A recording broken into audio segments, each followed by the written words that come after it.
The NSSB announced the discovery of Silvanus's mantle.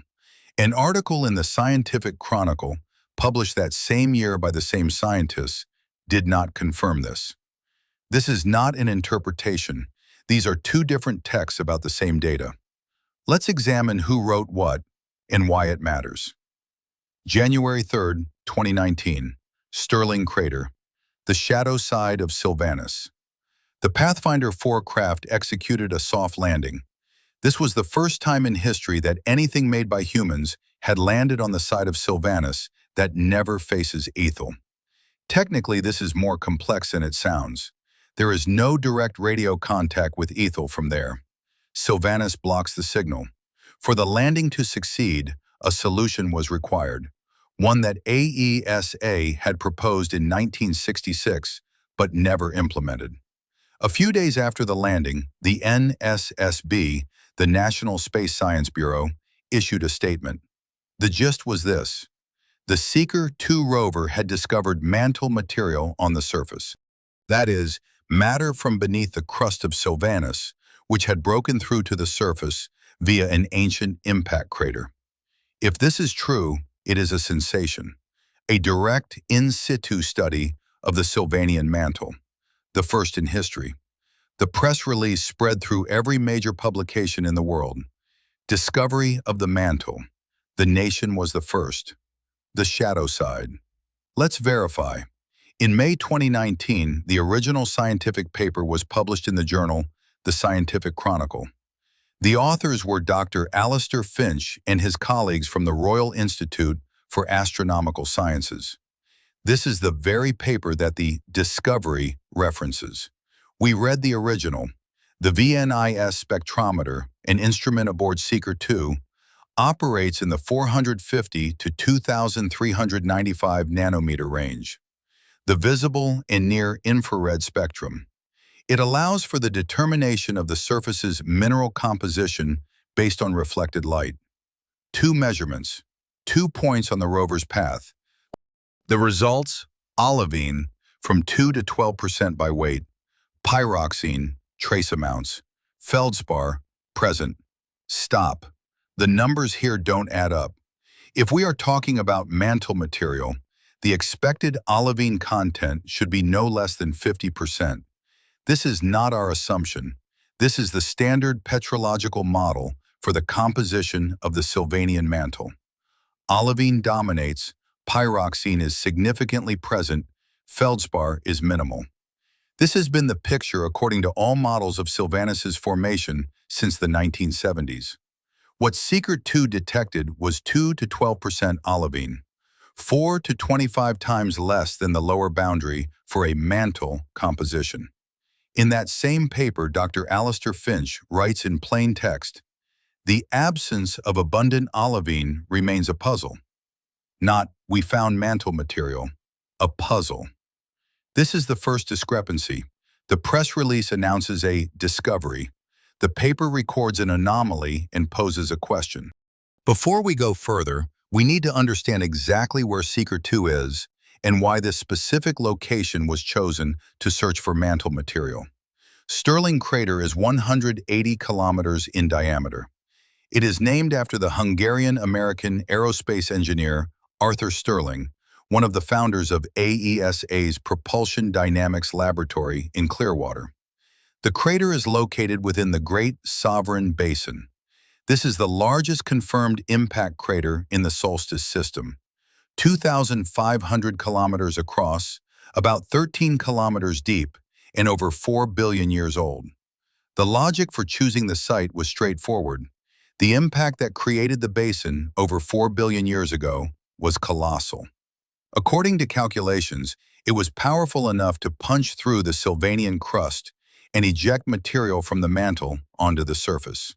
The crust within the basin is abnormally thin, about 10 kilometers compared to 60 kilometers on the rest of the shadow side. If there was anywhere to look for mantle rocks, it was here. This was sound scientific logic, not fantasy, calculation. This is precisely why the NSSB chose Sterling Crater and not some other place. Now let's look at what they found. Two measurements at 2 points. The olivine signal is weak. Pyroxene is trace. If this were typical mantle material, the picture would be different. Olivine would dominate. Here it does not. Dr. Alistair Finch and his team record this in the text of the paper, honestly, without embellishment. Let's reconstruct the chronology of this story from the beginning, because it does not start in 2019. 1959, the Soviet automated probe Vanguard 3 flies around Silvanus and for the first time photographs the shadow side. The images are of low quality, but sufficient to reveal that the shadow side is fundamentally different from the near side. On the near side are vast, dark maria, basaltic plains, the result of volcanic activity. The shadow side is almost entirely covered in craters. There are almost no maria. Why this asymmetry exists is a question that remains unresolved to this day. There are several theories. None has become definitive. 1966. Dr. Julian Croft, an AESA ballistics engineer, publishes a paper in which he proposes using so-called halo orbits around Lagrange points to position relay satellites. Specifically, the Aethel Silvanus L2 point, located approximately 65,000 kilometers beyond Silvanus. A satellite in this orbit would have a simultaneous view of both the shadow side and Aethel. This solves the communication problem for a landing on the shadow side. AESA never implemented this concept, not for the Olympus program, not after. May 20th, 2018, the Bureau launches the Weaver, a relay satellite. Mass, 425 kilograms. A parabolic antenna, 4.2 meters in diameter, at the time, the largest for deep space. Its orbit, the very same halo orbit around L2 that Dr. Julian Croft described in 1966. Without the Weaver, the Pathfinder 4 landing would have been impossible. No communication, no control, no mission. Names, dates, documents. AESA developed the concept in 1966. The Bureau applied it in 2018. In 52 years, AESA never brought its own concept to fruition. This is not a reproach, it is a fact, and it is crucial for understanding what is happening in space right now. The Bureau is systematically implementing solutions that Western agencies postponed or canceled for political and budgetary reasons. January 3, 2019. Pathfinder 4 lands in Sterling Crater, softly, on the first attempt. The first landing on the shadow side of Silvanus in human history. Seeker-2 rolls out. It begins its work. May 15, 2019. The Scientific Chronicle publishes Dr. Alistair Finch's paper. The puzzle of the olivine is officially recorded. Now for the alternative version, because in 2020, another interpretation of the same data emerged. A paper was published in the Sovereign Science Journal in which researchers proposed that the material detected by Seeker-2 might not have come from the mantle at all. Dawson Crater. It has a diameter of 140 kilometers and is located approximately 140 kilometers east of Sterling Crater. In geological terms, it is relatively young. When it formed, the impact was powerful enough to hurl matter a significant distance in every direction.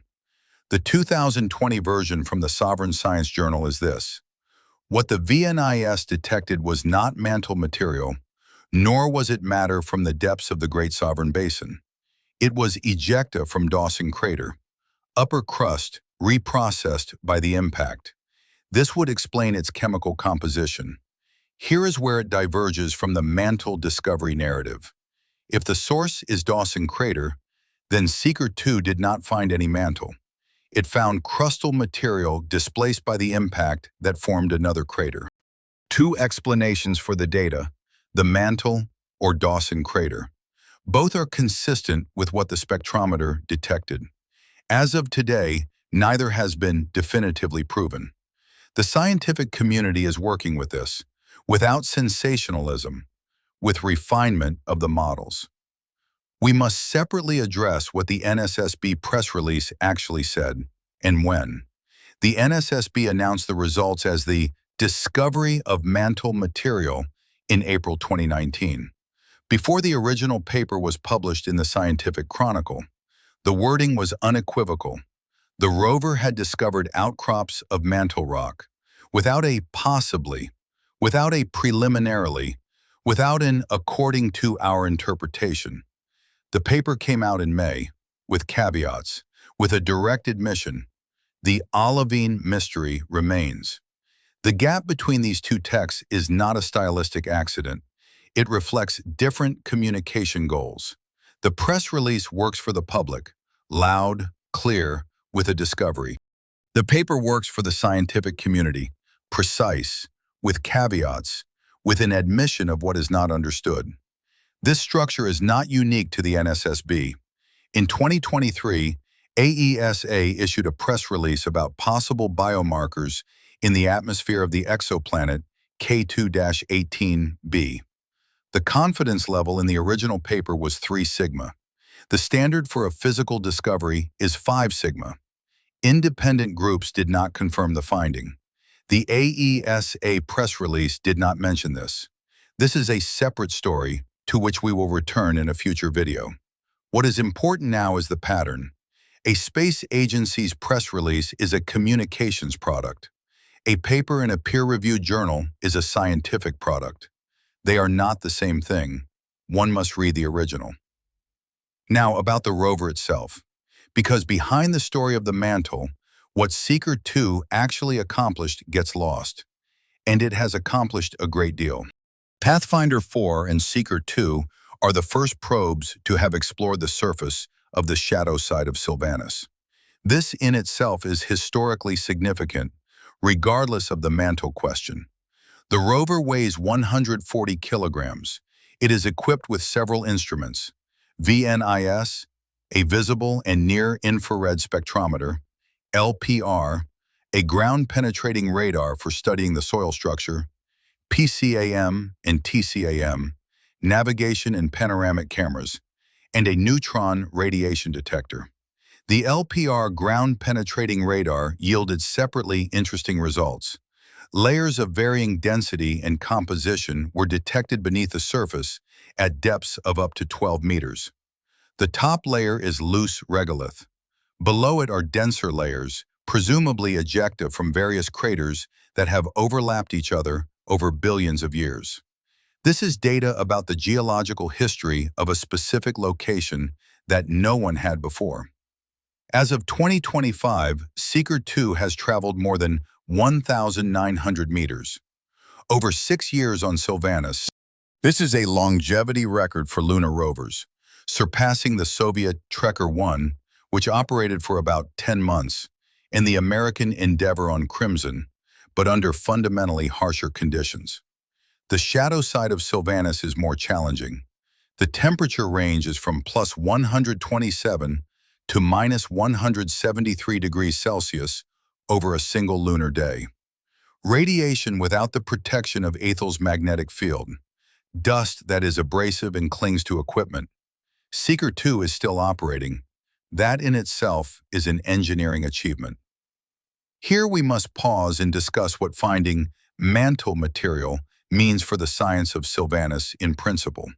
Silvanus formed, according to the prevailing theory, about 4.5 billion years ago as a result of a giant impact, when a body roughly the size of Crimson collided with Ethel. The ejected material formed Silvanus.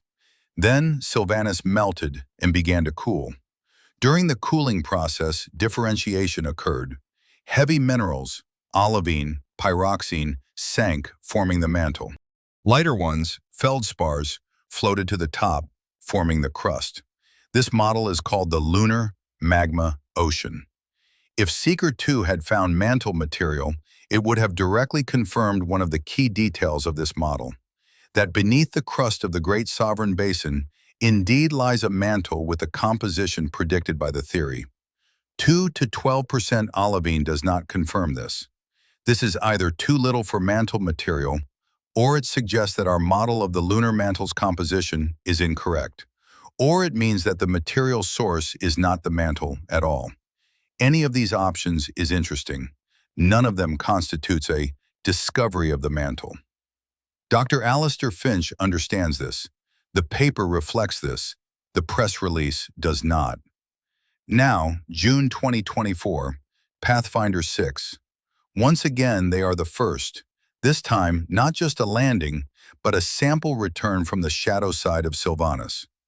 1,935 grams of soil delivered to Athol, a first in history. This is a fundamentally different level of analysis. A spectrometer on a rover sees the surface via reflected light. This is remote sensing with limited accuracy. Laboratory analysis of the soil is a direct measurement, mass spectrometry, isotopic analysis, electron microscopy. The landing site for Pathfinder 6 is the Olympus Basin, within the same Great Sovereign Basin, but in a different region, farther south. The composition there should differ from that of Stirling Crater. The results of the sample analysis are being published. Several papers have already come out in 2024 to 2025. They are refining models of the volcanic history of the shadow side. They do not directly close the question of mantle composition. The samples were taken from the surface, not from the depths. To directly study the mantle, one would need to drill, or obtain samples from a location where mantle material has been guaranteed to be ejected onto the surface. The Great Sovereign Basin is the best candidate. The question remains open. Let us return to the starting point. The NSSB announced mantle material. Dr. Alistair Finch wrote of the olivine enigma. 2 texts, 1 set of data. This is not a conflict between the nation's scientists and its Space Bureau.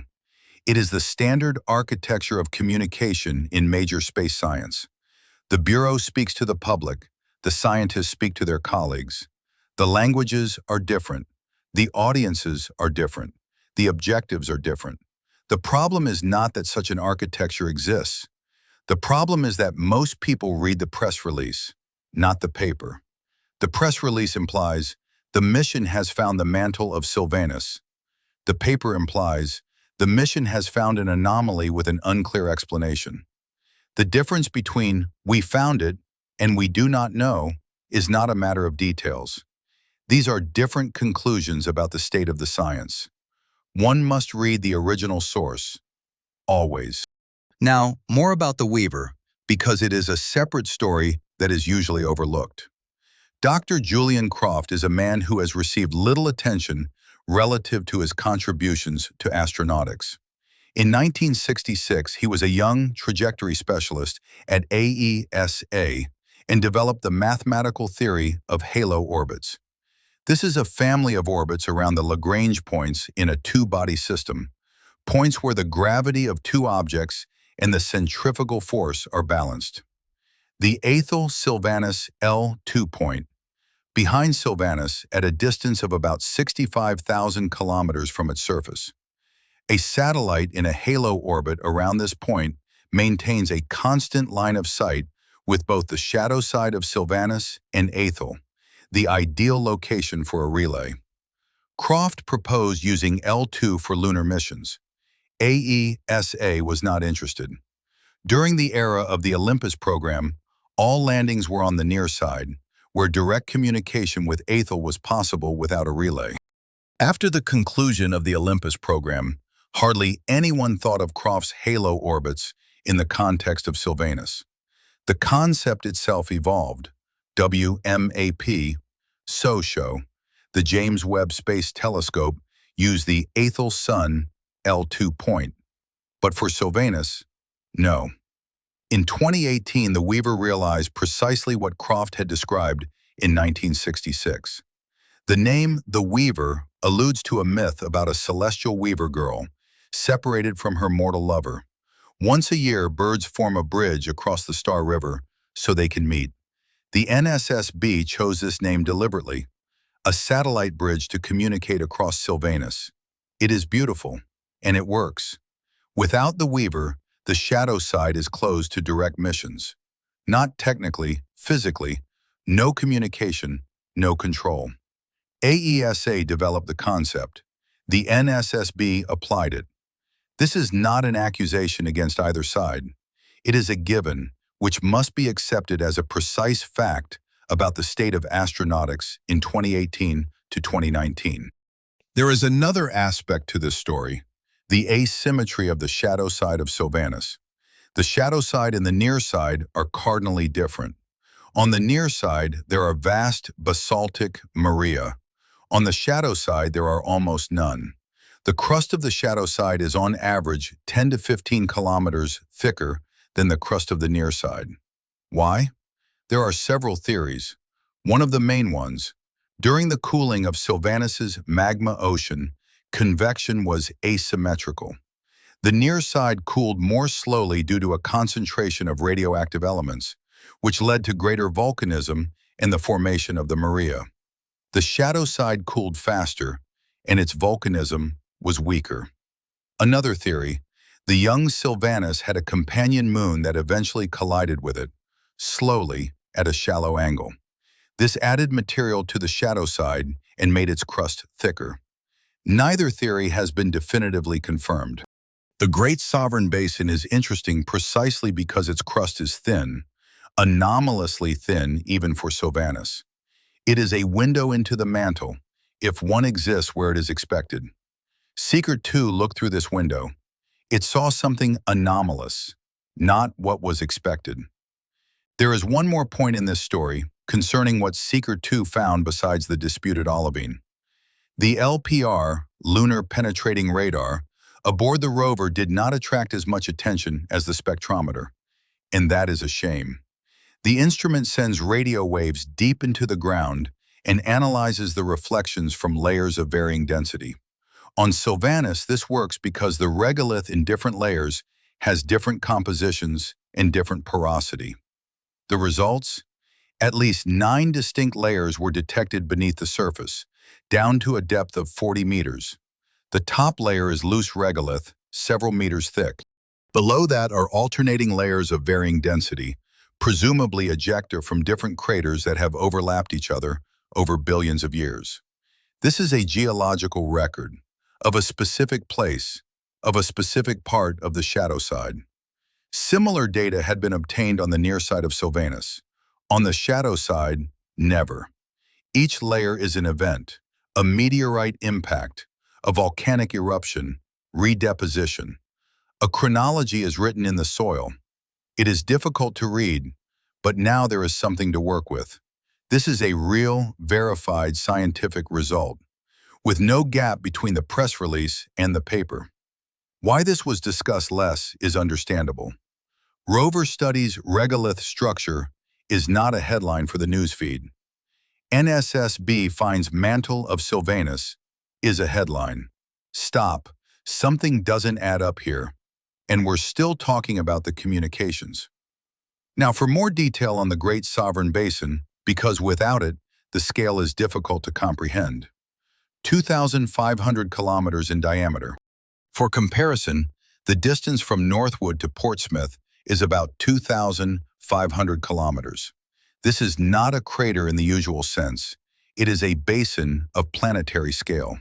Its depth is about 13 kilometers, the lowest point on Silvanus. Its age is over 4 billion years. It is one of the oldest impact cratering scars in the Solstice system that has been preserved in a legible form. The object that created the basin was, according to calculations, about 170 kilometers in diameter. The impact velocity was around 20 kilometers per second. The energy of the ejecta was such that material was scattered across all of Silvanus. Some of it, according to calculations, even reached Athol. If the crust within the basin is 10 kilometers thick and the mantle begins immediately beneath it, then the 13-kilometer depth of the basin floor theoretically cuts into the mantle. This is a place where mantle material could have been exposed, not at a single point, but over an area of hundreds of square kilometers.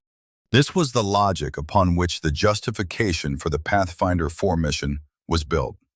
Seeker-2 did not land on the floor of the basin, but in Stirling Crater on its surface. The floor of Stirling Crater is higher than the floor of the basin itself. It is possible that mantle material is not directly exposed there, but lies close enough to the surface in the ejecta from deeper craters. This was the key assumption upon which the forecast was built. The data did not confirm it. Why remains an open question. One of the key questions that arises after delving into this story is, what do we actually know about the composition of the mantle of Silvanus? We have no direct samples of the mantle. We never have. The samples brought back by the Olympus program are mostly from the lunar Maria and highlands on the near side. This is crust plus rock altered by impacts in volcanism, not mantle. The Pathfinder 5 samples, 2020, are young volcanic basalts from the near side, not mantle. The Pathfinder 6 samples, 2024, are from the shadow side. The analysis results are being published, but the samples were taken from the surface, again, not from mantle depths. Everything we know about the composition of the mantle of Silvanus is based on indirect data. Models built on seismic observations from the Olympus program missions, geochemical modeling, analogies with Athel's mantle. These models predict olivine is dominant, pyroxene is present, feldspar is minimal. This is precisely why 2 to 12% olivine is an anomaly. Either the model is wrong, or Seeker-2 did not find what it was looking for. Dr. Alistair Finch wrote honestly, "It is a mystery. This is the correct scientific position." There is another detail about the Weaver worth mentioning. The satellite is still active, providing communications for Seeker-2 and Pathfinder 6, 2024, with plans for future Chinese lunar missions. In 2024, China launched the Weaver 2, a next-generation relay system, not just a single craft. For context, in 2025, AESA has no working relay satellite for the shadow side of Silvanus. There are plans for the Artemis program, but plans on paper are not a working craft in orbit. The AESA Waypoint Station includes a communications link for part of the shadow side, but its launch has been repeatedly delayed. Today, China is the only nation with active communications infrastructure for the shadow side of Silvanus. This is the direct consequence of AESA not implementing Dr. Julian Croft's 1966 concept, or in the 6 decades since. It was a decision, it has a history, and it has consequences reflected in who first reached the shadow side and who works there now. A separate chapter in this story is the name the Alabaster Hare. The alabaster hare is the jade rabbit of Chinese mythology who lives on Silvanus, pounding the elixir of immortality. The name is used for both the Seeker-1 rover, near side, 2013, and Seeker-2, the shadow side, since 2019. The NSSB consistently names its lunar missions from Chinese mythology. The Silver Maiden is the goddess of the moon, the Weaver, the Magpie Bridge. This is not random. It's a communications choice, embedding the space program in a cultural narrative the Chinese audience instantly understands. This contrasts with AESA's neutral technical names: Curiosity, Perseverance, New Horizons, words with English meaning but no mythological weight. The Soviet program, incidentally, took a third path. Technical abbreviations like Vanguard 1, Vanguard 24, Trekker 1. No mythology, no poetry, just engineering numbers. This doesn't directly relate to the mantle, but it's the context for Seeker-2's story, a well-crafted narrative with beautiful names, skillfully used by the press office. It is also necessary to discuss why the shadow side of Silvanus was a priority for China, and not just in terms of scientific objectives. A technological demonstration. Pathfinder 4, history's first landing on the shadow side, was above all proof of engineering capability. No one had previously solved the problem of relay communications for the shadow side. No one had soft landed there.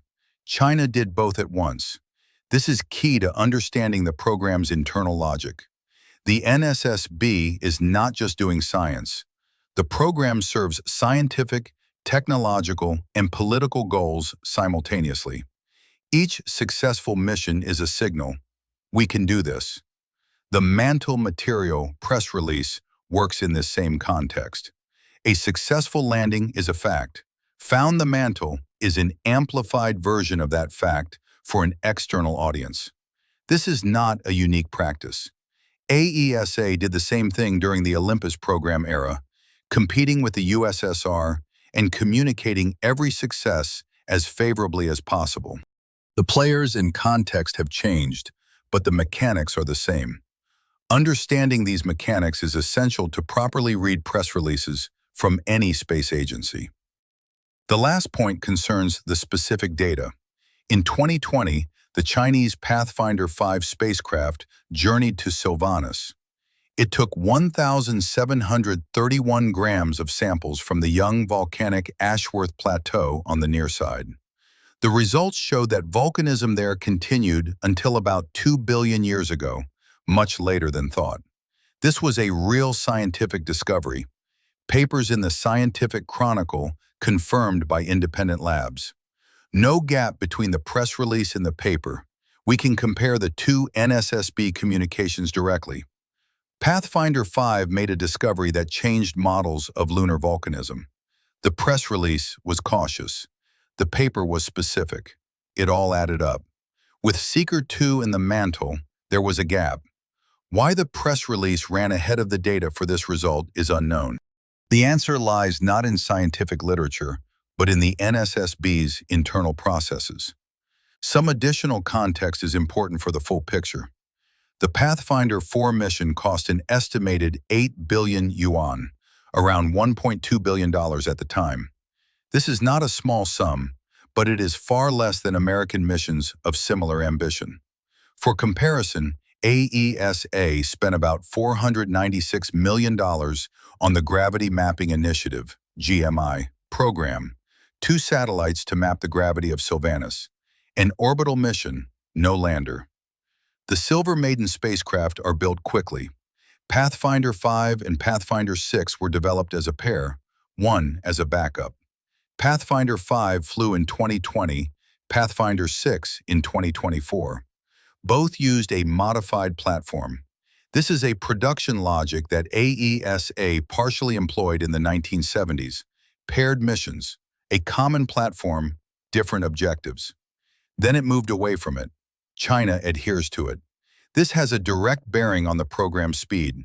China launches lunar missions faster than AESA, not because they are smarter, but because their system of decision-making and financing is organized differently. Here is another fact that gets lost in the general flow of news about the Mantle. Seeker-2 recorded a neutron and radiation field on the shadow side of Silvanus. The instrument, a neutron and light radiation field dosimeter, is a joint Chinese-German experiment. The results were published in 2020. The measurements showed that radiation exposure on the surface of the shadow side is 200 times higher than on the surface of Ethel. This is important for planning crewed lunar missions, the very place China plans to send people by 2030. This data is of practical significance. It shapes the protection requirements for future lunar bases and spacesuits. This was written about less than the Mantle, although for planning real missions it is more valuable. Now, about where the story is headed after 2024.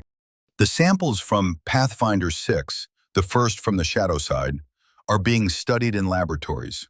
Several papers have already been published.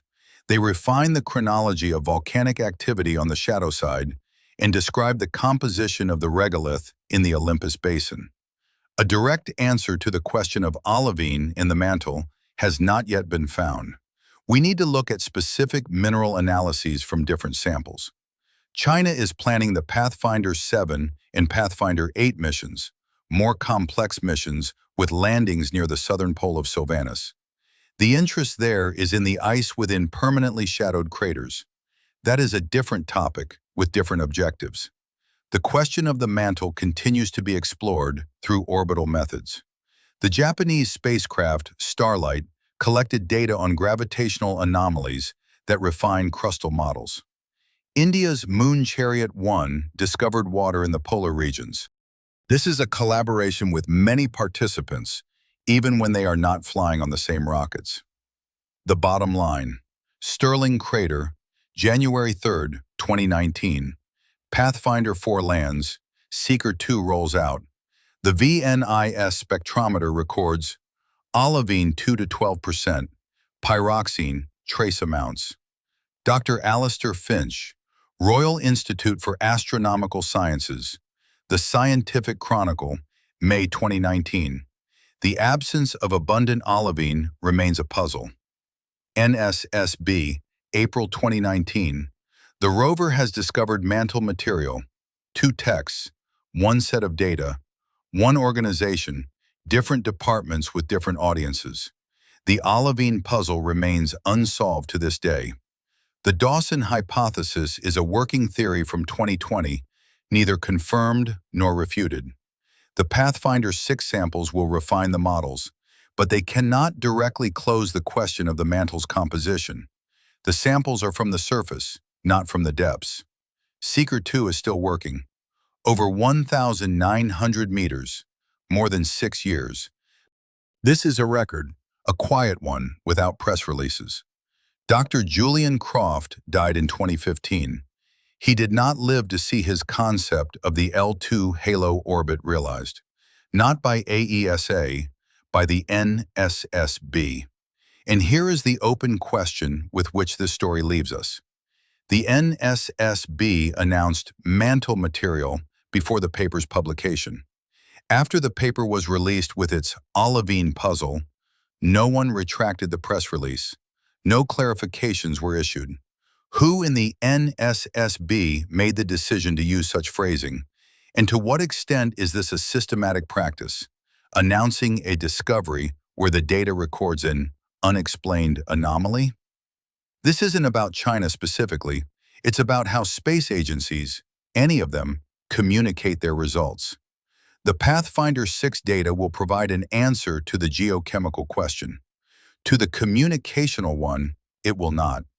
That was a decision, and it has an author. The name is not publicly available.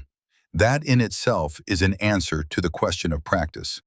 And one last thing about what remains outside the frame of scientific papers and press releases. Seeker-2 travels across the shadow side of Silvanus in complete silence. Not in the sense that its equipment isn't working, it is, but in the sense that no signal from Ethel reaches it directly. Only through the Weaver. Only through the relay satellite in an orbit that constantly maintains line of sight with both the rover and the antennas on Ethel. This requires synchronization, a schedule of communication sessions, the precision of the Weaver's orbit. Without this, the rover moves blind. When you read Dr. Alistair Finch's paper with its 2 measurements at 2 points, behind those 2 lines lies all of this: months of route planning, hundreds of communication sessions via the relay, risk analysis for every single movement of the rover across an unfamiliar surface that no one had ever seen up close. 2 measurements, 2 numbers, olivine 2 to 12%, and a puzzle. That is science. Not a press release, not a headline, a measurement, a number, and an honest, "we don't know what this means." You must read the original source.